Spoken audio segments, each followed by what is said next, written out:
Wow, this is looking pretty bad. This whole zombie infestation thing is really spreading all over the place. I mean, last it was in Spain, and now apparently it's in Africa, and it's turning all the people into murderous abominations of mankind. Which is weird, though, because I was just there, and I feel fine.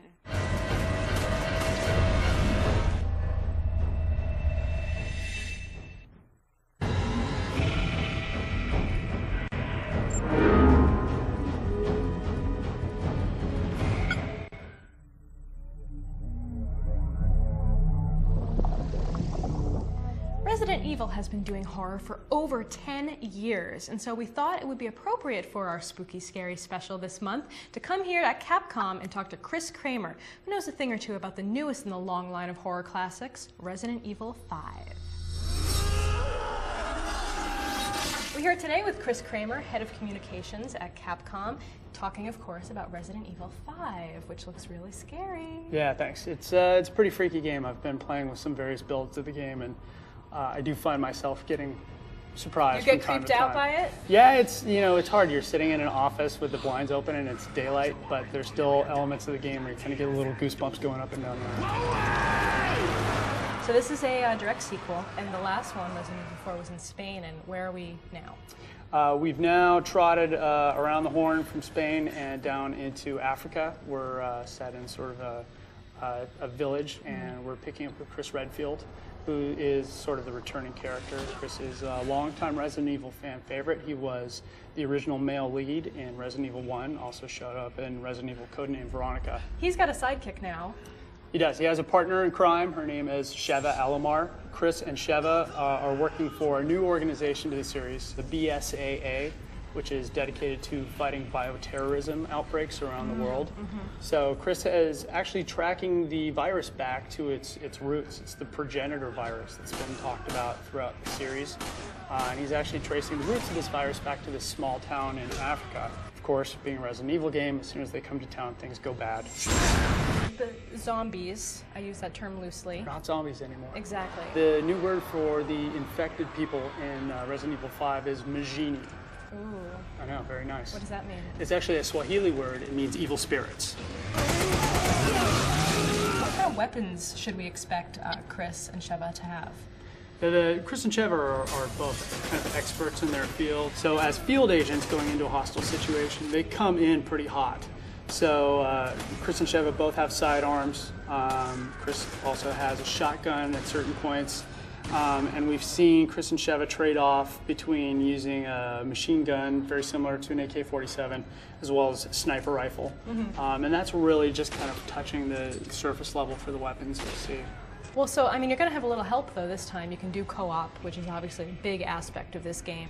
Co-op is the biggest single change to the Resident Evil series going on with RE5. And it's going to change the way everybody interacts with the Resident Evil series as a whole, the way people think about survival horror.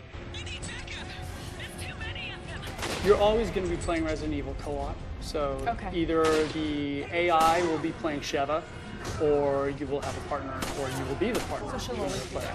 Sheva and Chris will always be together once she's introduced into the game, which comes very, very early. So from start to finish, Resident Evil 5 is a co-op experience. Is this going to be kind of almost the end of everything? Are we going to learn finally what's going on? And can there be more after that? I wouldn't say it's the end, because we definitely have a lot more stories to tell. Even in this game, we're introducing new characters as well as bringing back some very familiar Resident Evil faces who are very big with the fans. There'll always be new bad things to shoot in the face. But in the meantime, what we're doing with Resident Evil 5 is we're kind of wrapping up a lot of the loose ends from the series as a whole.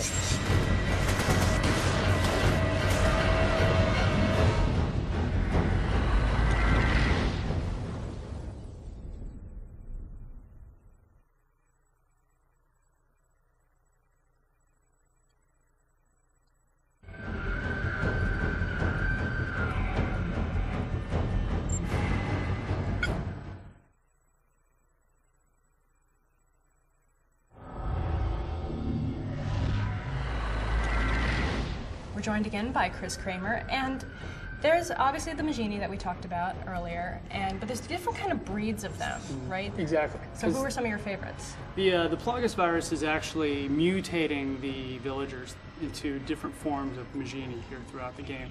You know, they come in a couple different flavors. You'll start off with like your average guy who's kind of, you know, eyes glowing red, unhealthy pallor, really not happy with you. These guys are a little on the speedier side and will do just about anything they can to chew your face off. So they'll come through doors, they'll climb up the side of buildings, they'll follow you just about everywhere you go. They're not afraid to pick up weapons and use those either. So mildly unpleasant. Yeah, not good dinner guests. And then, you know, the scale kind of ramps up through some of the scenes we've seen so far. You know, we've seen, of course, the inevitable chainsaw Magini. It just wouldn't be right if you didn't have that in the game. Naturally. Yeah, so the chainsaw Magini, of course, is a little bit more on the gross side, very dirty and filthy. It's not exactly a hygienically sterile burlap sack he's pulled over his head. I'm sure. He does a lot of yelling and screaming, and his chainsaw is very, very nasty. It's clearly not intended to actually like do any sort of hedge trimming or topiary. It's more for the rending and cleaving of human flesh. Good to know. Good to know. So he's not your traditional like Home Depot shopper. No, I don't think you can buy that particular chainsaw at Home Depot. And then I saw a big guy with another axe. Yes, there's the Executioner Magini. He's actually one of my favorite characters. Clocks in about 9 feet tall, about 325 pounds or so. He's a big fella. He also has a bag over his head. He's so self-conscious. You know, they would need to wear the bags. Some sort of style thing. I'm not sure what it is. I don't want to know what's going on under there. Nothing good is happening in this area. The coolest thing about him is that he carries this combination meat tenderizer / battle axe, and he's not afraid to swing that thing around. So he can come with like this overhand stomp that will literally pound you into the ground. You want to avoid that. And he can also pick you up by the throat and choke the life out of you, so you might want to stay away from that as well. Okay, not just humans are susceptible to the illness.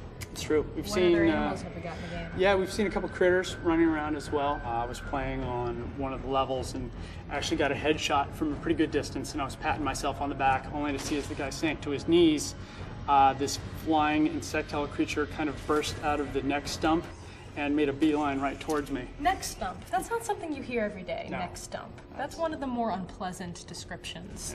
Yeah. Thank you so much. It looks really awesome, and there's definitely a lot of baddies I'm looking forward to slaughter.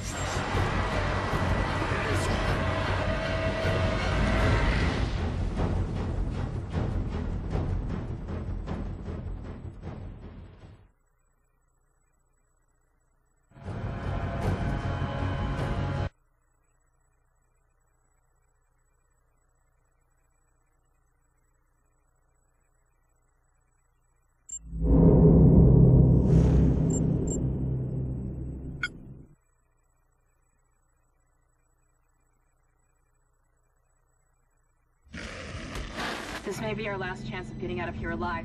Oh, I just got this email from my cousin Bob. Yeah, he's working on one of those mining ships in outer space. Apparently the crew is being turned into horrible flesh-eating monsters. Doesn't sound too good, but you know, everyone has one of those days where they feel like they're falling apart. I mean, right?